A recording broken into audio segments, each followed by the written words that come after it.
കേശാലങ്കാര രംഗത്ത് വർഷങ്ങളുടെ പാരമ്പര്യത്തോടെ പ്രകാശ് വിക്സ് നാടകം, നൃത്തനാടകം, മിമിക്സ്, സീരിയൽ, സിനിമാ താരങ്ങൾക്ക് അവരുടെ കഥാപാത്രങ്ങൾക്ക് അനുയോജ്യമായ രീതിയിൽ കേശാലങ്കാര നിർമ്മിതിയിൽ പ്രാവീണ്യം നേടിയ wig designer Shri V Prakash, head office, Kallara. നമസ്കാരം പ്രിയ നാടക സുഹൃത്തുക്കളെ. ഓരോ നാടകക്കാരൻ്റെ ഉള്ളിലും ഒരു നല്ല നാടുണ്ട്.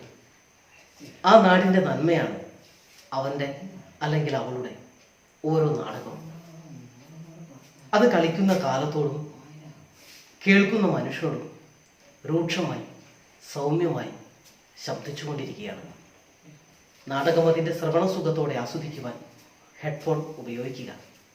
ഞങ്ങളുടെ ചാനൽ ഇതുവരെ സബ്സ്ക്രൈബ് ചെയ്തിട്ടില്ലെങ്കിൽ സബ്സ്ക്രൈബ് ചെയ്യാൻ മറക്കണ്ട. നോട്ടിഫിക്കേഷനായി ലഭിക്കുവാൻ ബെൽ ബട്ടൺ അമർത്തുക. 9ാം ദിവസമായി ഇന്ന് ഫ്യൂച്ചർ ഐ തിയേറ്റർ കുവൈറ്റ് അവതരിപ്പിക്കുന്ന ശബ്ദ നാടകം കശാപ്പുകാരൻ്റെ മകൾ.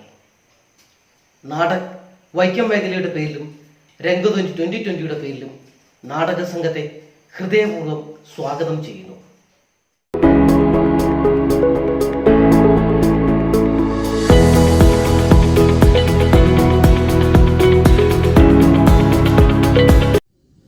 പ്രിയപ്പെട്ടവരെ, എല്ലാവർക്കും നമസ്കാരം. എൻ്റെ പേര് ഷമേജ് കുമാർ കെ. ഞാൻ കുവൈറ്റ് ഫ്യൂച്ചർ ഐ തിയേറ്ററിൻ്റെ പ്രസിഡൻ്റാണ്.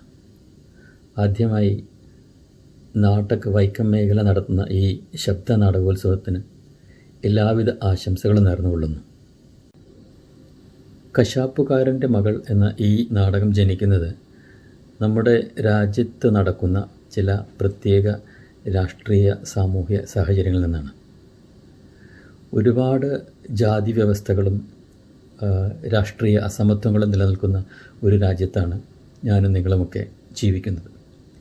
അത്തരം ഒരു സ്ഥലത്ത്, സാങ്കല്പികമായ ഒരു സ്ഥലത്ത്, ഒരു സുപ്രഭാതത്തിൽ കശാപ്പ് നിരോധിക്കുകയാണ്. ഈ കശാപ്പ് നിരോധനം സാധാരണ ജനങ്ങളുടെ, സാധാരണക്കാരായ മനുഷ്യരുടെ ജീവിതത്തിലുണ്ടാക്കുന്ന ചില പ്രതിഫലനങ്ങളും ചില ബുദ്ധിമുട്ടുകളുമൊക്കെയാണ് ഈ നാടകത്തിൽ ചർച്ച ചെയ്യപ്പെടുന്ന ഒരു വിഷയം. ജനസംഖ്യയുടെ ഒരു വലിയ ഭാഗം ഇന്നും ദാരിദ്ര്യത്തിൽ കഴിയുന്ന ഒരു രാജ്യത്ത് ഒരു വിഭാഗത്തിൻ്റെ അല്ലെങ്കിൽ ഒരു സമൂഹത്തിൻ്റെ ആഹാര രീതിയെ പാടെ നിഷേധിക്കാൻ ആർക്കാണ് അധികാരമുള്ളത്? തൻ്റെ ജീവിത സാഹചര്യങ്ങൾ ഒരു കശാപ്പുകാരിയാക്കി മാറ്റിയ ഒരു സ്ത്രീയുടെ ജീവിത കഥയിലൂടെയാണ് ഈ നാടകം മുന്നോട്ട് പോകുന്നത്. നമ്മുടെ സാധാരണക്കാരായ കർഷകരുടെ ഒരു ജീവിത രീതി പരിശോധിക്കുകയാണെങ്കിൽ അവരുടെ ജീവിതത്തിൽ ആടുമാടുകൾക്കുള്ള ഒരു സ്ഥാനം വളരെയധികം വലുതാണ്.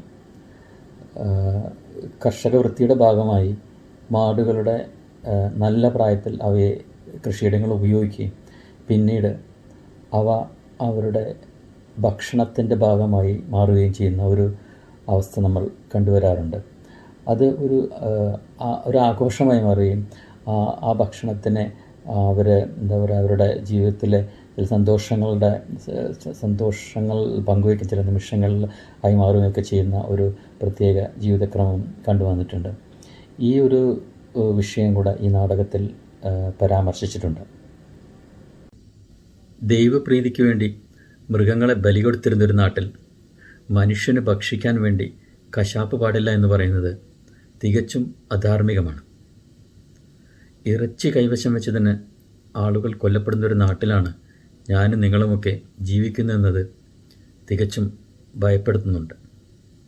ഒരിക്കൽ കൂടി ഈ ഒരു സംരംഭത്തിന് എല്ലാവിധ ആശംസകളും. ഭരണകൂട അധിനിവേശം വ്യക്തി ജീവിതങ്ങളിലേക്ക് ചൂഴ്ന്നിറങ്ങുമ്പോൾ ചില ജീവിതങ്ങളെങ്കിലും വഴിമുട്ടുന്നു. ഒരു ഇറച്ചിവെട്ടുകാരനും താൻ വെട്ടുന്ന മൃഗത്തെ സ്നേഹിക്കാനാവില്ല. ആ സ്നേഹം തൻ്റെ കുട്ടികൾക്കും കുടുംബത്തിനും മാത്രം. ഫ്യൂച്ചർ ഐ തിയേറ്റർ കുവൈറ്റ് അവതരിപ്പിക്കുന്നു കശാപ്പുകാരൻ്റെ മകൾ. രചനാ സംവിധാനം ഷമേജ് കുമാർ കെ. സഹസംവിധാനം സതീഷ് വാരിജാക്ഷൻ. ശബ്ദം നൽകിയവർ സുലോചന, മിനി സതീഷ്, സജീവൻ, ഗോവിന്ദ് ശാന്ത, ഹംസാക്ക, ഷമേജ് കുമാർ കെ. കോറസ് അനീഷ് കുമാർ അടൂർ, ശരത് നായർ. ശബ്ദലേഖനം വർഗീസ് പോൾ. ശബ്ദമിശ്രണം സന്തോഷ് കുമാർ കാവുങ്ങൽ. പരസ്യകല വരുൺ ദേവ്. കവിത മുബാറക് കമ്പ്രത്ത്.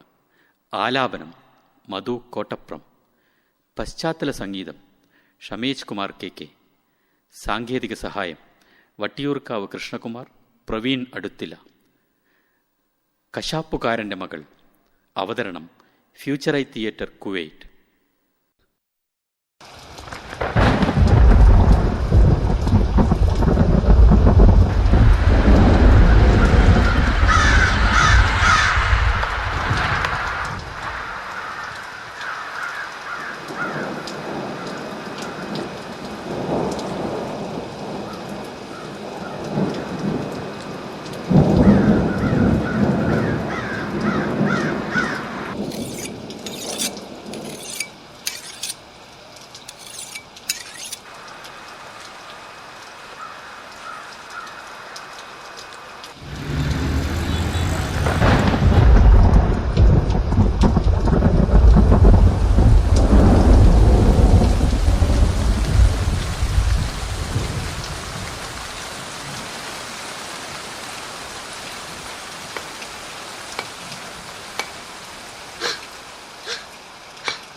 അല്ല സുലോചനേച്ച്, നിങ്ങൾക്ക് എന്തേ പറ്റിയേ?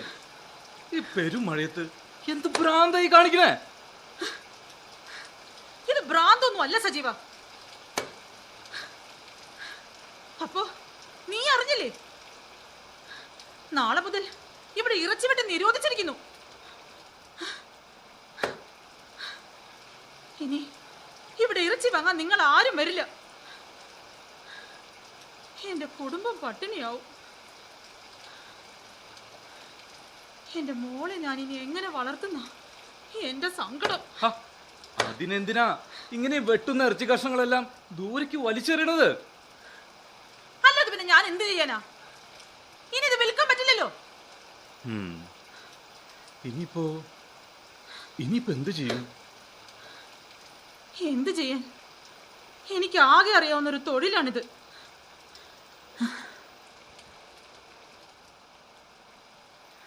നിനക്കറിയാലോ എൻ്റെ അച്ഛനെ, ഇറച്ചിവെട്ടുകാരൻ ശങ്കരനെ. പാവം, ദിവസവും ചന്തയിൽ പോയി മാടുകളെ കൊണ്ടുവരും. അച്ഛനും ഹംസാക്കയും കൂടി രാവിലെ അത് അറുത്ത് വിൽക്കാൻ വെക്കും. അതായിരുന്നു പതിവ്. അതെ, എനിക്കതൊക്കെ ഓർമ്മയുണ്ട്.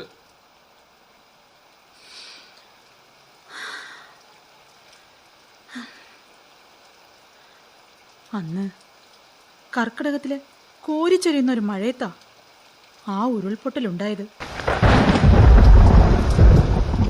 നോക്കി നിൽക്കേ മലവെള്ളം കുതിച്ചെത്തി. വീടും പറമ്പും കടന്നു അത് കുത്തി ഒഴുകിയപ്പോ കൂടെ തകർന്നത് അതുവരെയുള്ള ഞങ്ങളുടെ സ്വപ്നങ്ങളായിരുന്നു. വെള്ളത്തിൽ മുങ്ങി താഴ്ന്ന എന്നെ രക്ഷിക്കാനാ അച്ഛനെടുത്ത് ചാടിയത്.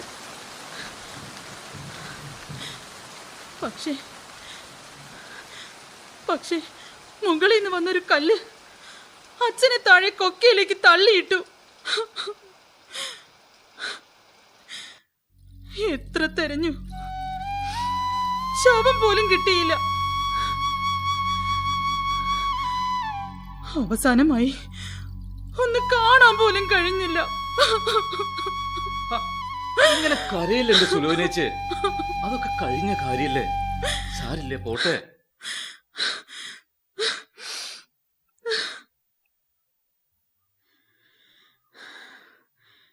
എല്ലാം കഴിഞ്ഞപ്പോഴാ അയാള് വന്നത്. കല്യാണം കഴിഞ്ഞ് 6 മാസം കഴിഞ്ഞപ്പോ പോയതാ. പിന്നെ ഒരു വിവരവും ഇല്ലായിരുന്നു. സ്നേഹം നടിച്ച് കൂടെ കൂടിയപ്പോ ഞാനൊന്നും ആലോചിച്ചിരുന്നില്ല. അച്ഛന് ഭാരാവാതെ ഒരു കല്യാണം, അതായിരുന്നു സ്വപ്നം. പക്ഷേ കല്യാണം കഴിഞ്ഞപ്പോ അയാളുടെ സ്വഭാവം മാറി. കുടിച്ചു വന്ന് വീട്ടിലെന്നും വഴക്കായിരുന്നു. എന്തിന്, അച്ഛനോട് പോലും അയാൾ തട്ടിക്കയറുമായിരുന്നു.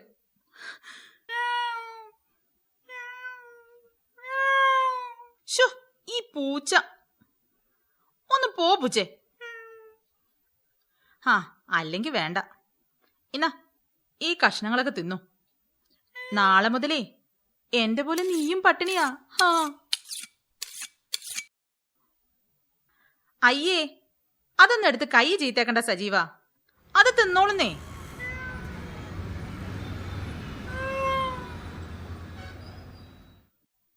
സജീവ, ശരണ്യെ നീ മറന്നിട്ടില്ലല്ലോ. എന്ത് പ്രസരിപ്പുള്ള കുട്ടിയായിരുന്നു.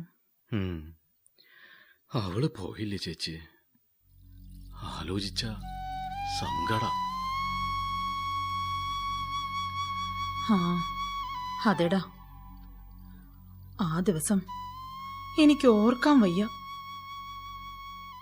മലവെള്ളത്തില് ചെറിയ തടിയോ മറ്റോ ഒഴുകി വന്നോന്ന് നോക്കി തിരികെ വന്നപ്പോ നേരം അല്പം ഇരുട്ടിയിരുന്നു. അച്ഛൻ മരിച്ചിട്ട് 1 മാസം തികഞ്ഞിരുന്നില്ല. വീട്ടിലെത്തിയപ്പോ വാതിൽ അടഞ്ഞു കിടക്കുന്നത് കണ്ട് ആദ്യം ഞാനൊന്നും വിചാരിച്ചില്ല. പെട്ടെന്ന് ഒരലർച്ച കേട്ടപ്പോഴാ കയ്യിലുള്ള ചുള്ളിക്കെട്ട് താഴെയിട്ട് അകത്തേക്ക് ഓടിയത്. അവിടെ അവള് നിലത്ത് കിടന്ന് കരയുന്നു. കീറിപ്പറഞ്ഞ കുപ്പായത്തോടെ. അരികിൽ അയാളും. ഒന്നേ ഞാൻ നോക്കിയുള്ളൂ. പിന്നെ എനിക്ക് എന്നെ തന്നെ നിയന്ത്രിക്കാൻ കഴിഞ്ഞില്ല. ആദ്യം കണ്ടത് അച്ഛന്റെ ഇറച്ചി വെട്ടുന്ന കത്തിയായിരുന്നു. ഓടിച്ചെന്നതെടുത്ത് ഒരൊറ്റ വെട്ട്. അവന്റെ കഴുത്ത് 2 കഷ്ണമായി. ഇതാ ഈ കത്തി കൊണ്ടാണ് ഞാൻ അവനെ തീർത്തത്.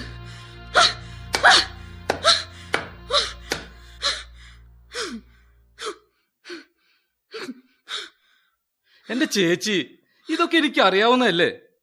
വെറുതെ ഓരോന്ന് ഓർത്ത് പറഞ്ഞ് പിന്നെ കരഞ്ഞ്. ദേ, ഈ വെള്ളം കൊണ്ട് കുടിച്ചേ.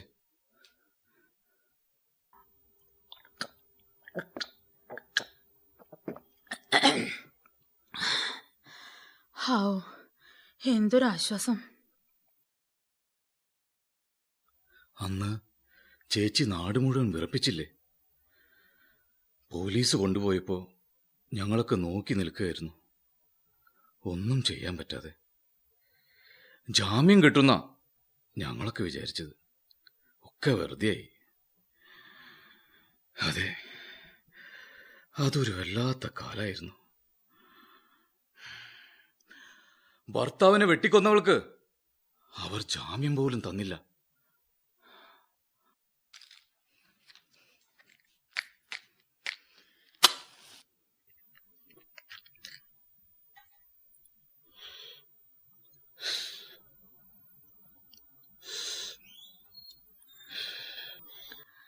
നീ ഒരു ബീഡി എനിക്കും താ സജീവ.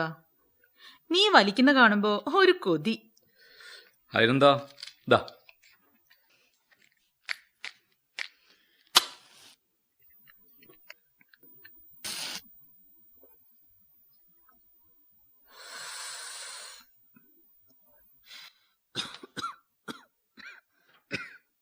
ഒന്ന് ചുമച്ചാലെന്താ? ഈ ബീഡിപ്പുക ഒരു രസം തന്നെയല്ലടാ. സംശയമില്ല. പിന്നീട് ജയിലിൽ വെച്ച അറിയുന്നത് എന്റെ വയറ്റിലൊരു കുഞ്ഞുണ്ടെന്ന്. എന്തു ചെയ്യാനാ? 5 കൊല്ലത്തെ തടവായിരുന്നു. എന്താന്നറിയില്ല, പിന്നീട് കാലാവധി കുറച്ചു കിട്ടി. മോളക്കിപ്പോ 8 വയസ്സായി. ജയിലിൽ നിന്ന് ഇറങ്ങിപ്പോ ജീവിക്കാൻ വേറൊരു മാർഗമില്ലാതായി. ഏതായാലും അന്നത്തെ കൊലക്കത്തിയാ ഇന്ന് ഞങ്ങളുടെ വയറ് നിറയ്ക്കുന്നത്. അങ്ങനെ ഞാനും ഒരു ഇറച്ചിവെട്ടുകാരിയായി. കൊള്ളാല്ലടാ സജീവ. എനിക്കെന്തോ ഇതെല്ലാം ആലോചിക്കുമ്പോഴേ പേടിയാവണം. എന്റെ പേടി മാറിയിട്ട് കൊല്ലം കുറേയായി. ഇനി എന്താവോ ആവോ, ഒന്നും ഒരു പിടിയില്ല. അതോർത്തൊന്നും ചേച്ചി ബേജാറാകണ്ട. നിങ്ങൾക്കുള്ള ചോറ് എന്റെ വീട്ടിലുണ്ട്. എന്റെ ഭാര്യ എന്നും പറയും, ചേച്ചിക്കും മോൾക്കും നമ്മുടെ കൂടെ താമസിച്ചൂടെന്ന്. അതൊന്നും വേണ്ട.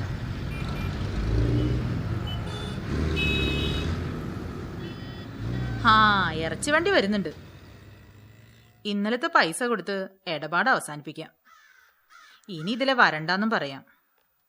എല്ലാം കഴിഞ്ഞില്ലേ? മോളെ സുലോചനേ, അല്ല ഇതാരും സജീവനാ? നിങ്ങളെന്താ ഇവിടെ കഥ പറഞ്ഞിരിക്കുക? ദേ ഹംസാക്കാന്റെ പൈസ കടവും തീർന്നു, ഇടപാടും തീർന്നു. അതെന്താ മോളെ അങ്ങനെ പറയണേ? ഞമ്മളെപ്പോഴും എന്നോട് കായ് ചോദിച്ചിട്ടുണ്ടാ? ഇതെന്താ മുണ്ടാത്ത്? അപ്പൊ ഇക്ക കാര്യമൊന്നും അറിഞ്ഞില്ലേ? ഇവിടെ ഇറച്ചിവിട്ട് നിരോധിച്ചു. നാളെ മുതൽ. പടച്ചോനെ, ഞമ്മളെന്തായി കേക്കണ്? നിരോധിക്കേ? അല്ല അപ്പൊ എന്റെ ഈ മോളെന്ത് ചെയ്യും? ഇതൊക്കെ ആരായി തീരുമാനിക്കണേ? ഗ്രാമസഭയുടെ ഓരോ തീരുമാനങ്ങളായിക്കാ. ഇനി ഇവിടെ ആരും ഇറച്ചി തിന്നണ്ടാത്രേ. നമ്മളെന്താ തിന്നണ്ടേന്ന് ഇനി അവര് തീരുമാനിക്കും. ഓ, അതൊന്നും നടക്കൂലെന്ന്. ശരി, എന്നാല് ഇക്ക പോയിട്ട് വരാം. ഇന്നിത്തിരി വൈകി. അത് ബേജാറാകണ്ടിരി, ഒന്നും ഉണ്ടാവൂലെന്ന്. പാവ ഹംസാക്ക, നമ്മള് കളി പറയാന്നാ വിചാരിച്ചേക്കണേ. ശരിയാ, ഇതൊരു വല്ലാത്ത തീരുമാനമായില്ല ദൈവമേ. നാട്ടുകാരെന്ത് തിന്നണം, എന്ത് തിന്നണ്ട എന്നൊക്കെ ഇനി ഗ്രാമസഭ തീരുമാനിക്കും. നമ്മളതങ്ങടെ അനുസരിക്കുക. അപ്പോ നമുക്കൊന്നൊരു അവകാശം ഇല്ലേ? ഗ്രാമത്തിന്റെ മനസ്സറിയാത്ത അധികാരികള്. അതന്നെ. ദേ, നമ്മുടെ ഈ നാട്ടിലെ കല്യാണങ്ങളും ഉത്സവങ്ങളും ചെറിയ ചെറിയ ആഘോഷങ്ങളും ഇതിനൊക്കെ ഹരം കൂട്ടാൻ ഇത്തിരി ഇറച്ചിക്കറിയും ഓർക്കുമ്പോ തന്നെ കൊതിയാവണം. അതെ അതെ, ആഘോഷം എന്തായാലും ഒരു കശാപ്പ് ഉറപ്പാ. പിന്നെ ഇറച്ചിക്കച്ചവടം, അതിന്റെ കരളും ചങ്കും ഒക്കെ കൂട്ടിയില്ല എരിവുള്ള ഒരു കറി. വൈകിട്ട് ഈ കറിയും കപ്പയും കൂട്ടി ഒരു പിടുത്തം. പിന്നെ കൂട്ടത്തിൽ നല്ല വാറ്റുണ്ടെങ്കി അതാണ് സ്വർഗം ചേച്ചി.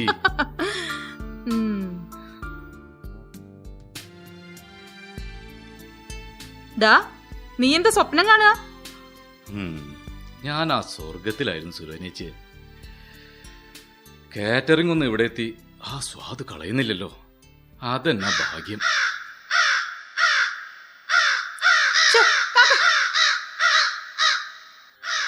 പണ്ടേ അന്നൊക്കെ മഴക്കാലം എന്ന് വെച്ചാ പട്ടിണിയും കഷ്ടപ്പാടുവാടാ. കച്ചവടം കഴിയുമ്പോ അച്ഛൻ ബാക്കി വരുന്ന എല്ലും ഇറച്ചിക്കഷ്ണവും എല്ലാം കൂടി ഒരു കലത്തിലിട്ട് കുറേ വെള്ളം ഒഴിച്ചങ്ങോട്ട് വേവിക്കും. കുറേ നേരം വേണം, എന്നാലേ എല്ലിലുള്ള സത്തെല്ലാം വെള്ളത്തിൽ അലിയുള്ളൂ. എന്നിട്ട് ആ വെള്ളം ഊറ്റിയെടുത്ത് ഉള്ളി മൂപ്പിച്ചതും കറിവേപ്പിലയും പാകത്തിന് കുരുമുളക് പൊടിയും ചേർത്ത് കുടിക്കാൻ തരും. അടുത്ത വേനൽ മുഴുവനും നടന്നു തീർക്കാനുള്ള ശക്തി അതീന്ന് കിട്ടുമായിരുന്നു. ശരിയാ ശരിയാ, അതൊക്കെ ഒരു കാലല്ല ചേച്ചി. ഇന്നത്തെ തലമുറയ്ക്ക് അതൊന്നും പറഞ്ഞ മനസ്സിലാവില്ല. എടാ, നീ ഒന്ന് ആലോചിച്ചേ. ഓരോ മാടുകളും മനുഷ്യരുമായി എത്രമാത്രം ബന്ധപ്പെട്ട ജീവിക്കുന്നേന്ന്. നിലമുഴാനും പാല് തരാനും വളമാവാനും ഭാരം വലിക്കാനും പിന്നീട് എല്ലാ ശക്തിയും ചോർന്നു കഴിയുമ്പോൾ മനുഷ്യന്റെ വിശപ്പടക്കാനും ഇവറ്റകള് തന്നെ വേണം. ഈശ്വരന്റെ ഓരോരോ തീരുമാനങ്ങളെ.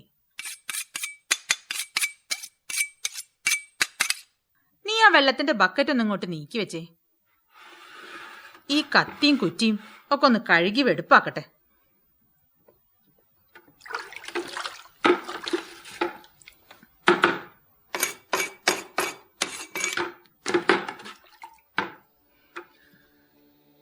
ആ, ഇനി ഇതിന്റെ ഒന്നും ആവശ്യം വരില്ല. ഏയ്, അങ്ങനെയൊന്നും തീരുമാനിക്കണ്ട ചേച്ചി. ദേ, ആളുകൾക്ക് ഇവിടുത്തെ ഇറച്ചി തന്നെ വേണം. ആ ആ ആ, അത് കൊള്ളാം. അപ്പൊ നീ അറിഞ്ഞില്ലേ, ഇതൊന്നും ശുദ്ധമല്ലാത്രേ. ശുദ്ധായത് ഇനി പാക്കറ്റിൽ വരും, തണുത്ത് മരവിച്ചത്. എവിടെയോ വെച്ച് എന്നോ എങ്ങനെയോ കശാപ്പ് ചെയ്യപ്പെട്ട മാടുകളുടെ ഇറച്ചി ഇനി നിങ്ങളുടെയൊക്കെ വീട്ടിലെത്തും. അവരെത്തിച്ചു തരും. പക്ഷേ ചോദിക്കണ കാശ് കൊടുക്കണമെന്ന് മാത്രം. ഇവിടത്തെ പോലെ വില പേശാനൊന്നും പറ്റില്ല.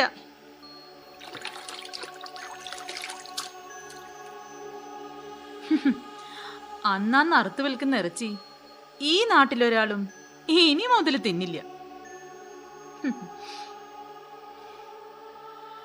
ഹാവൂ, ഇന്നൊന്നും കഴിച്ചിട്ടില്ല. വല്ലാത്ത വിശപ്പും ക്ഷീണും. എന്നാ ചേച്ചി ഇവിടെ ഇരിക്കെ, ഞാൻ ആ കടയിൽ പോയി കഴിക്കാൻ എന്തെങ്കിലും വാങ്ങിട്ട് വരാം.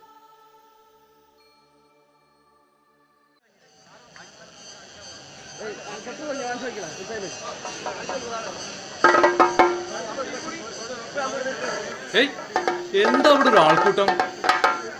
ഓ, ഞാനത് മറന്നു. ഇന്ന് നമ്മുടെ കാവിലെ കുരുതിയല്ലേ, കോഴിക്കുരുതി. നിങ്ങളൊക്കെ ഒന്ന് മാറിക്കൊടുത്തേ, ഒന്ന് മാറുന്നേ. ആ വണ്ടി ഒന്ന് കടത്തിവിടെ. നീ വണ്ടി എടുക്കടാ. പോട്ടെ പോട്ടെ പോട്ടെ, നിങ്ങൾ മാറി നിൽക്കേ. പോട്ടെ പോട്ടെ പോട്ടെ പോട്ടെ.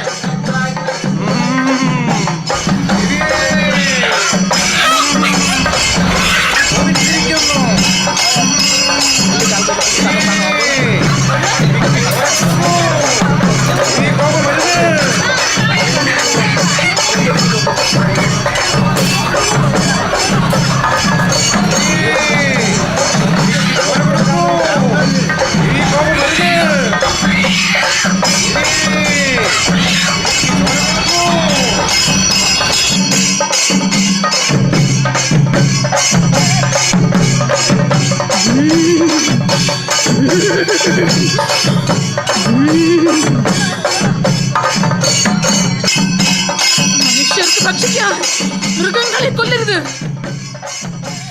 ദൈവപ്രീതിക്കായി എന്തിനേയും കൊല്ലാം. എന്റെ ചേച്ചി, എന്തായി കാണിക്കണേ? നിങ്ങൾക്ക് എന്തിനാ ചത്ത കോഴി?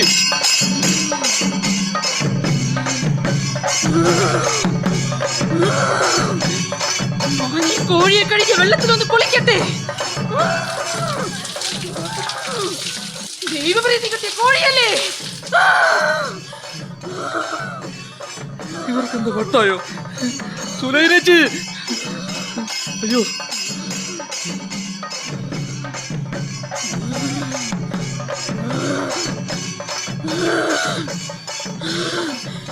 വിശക്കുന്നവന്, സാധാരണക്കാരന് ഭക്ഷണം കൊടുക്കാൻ സാധിക്കാത്ത ഈ കൈകൾ, ഈ കൈകൾ, ഈ കൈകൾ ഇനി എനിക്ക് എന്തിനാ? ഇത് വെട്ടി ഞാൻ ദൈവങ്ങൾക്ക് സമർപ്പിക്കുന്നു. അയ്യോ അയ്യോ അയ്യോ, വേണ്ട ചേച്ചി. അയ്യോ അയ്യോ, വേണ്ട. അയ്യോ ചേച്ചി, അയ്യോ അയ്യോ അയ്യോ.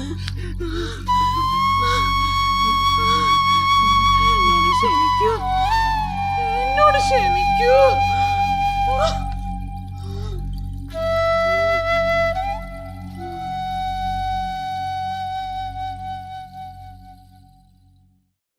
ഈ ജീവിതമുഴുതുമറിച്ചു ഞാൻ താണ്ടിയ കാലടികളിന്നർത്ഥശൂന്യമാണ്.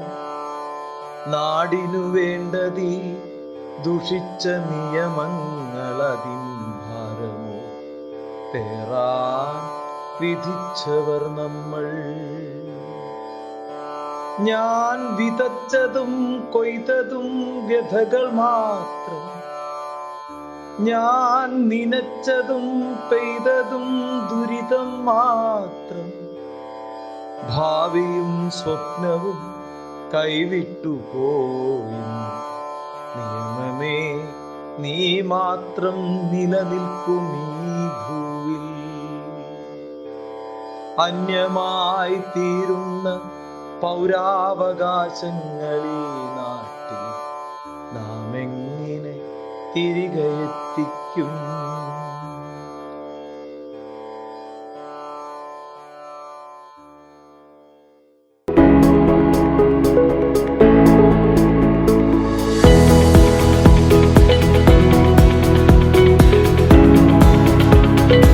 വളരെ ശ്രദ്ധയോടെ ഈ നാടകം ശ്രവിച്ച എല്ലാവർക്കും നന്ദി. നാളെ വൈകിട്ട് ഇതേ പ്ലാറ്റ്ഫോമിൽ 8 മണിക്ക് അഗ്നിവർഷ ഉദിനൂർ കാസർഗോഡ് അവതരിപ്പിക്കുന്ന ഹൃദയത്തിലേക്കൊരു ചക്രം. രചന രാജ്മോഹൻ നീലേശ്വരം, സംവിധാനം ബി ശശി. മറക്കാതെ കാണുക. നാളെ ഇതേ സമയം ഇതേ പ്ലാറ്റ്ഫോമിൽ ഹൃദയത്തിലേക്കൊരു ചക്രം. നന്ദി, നമസ്കാരം.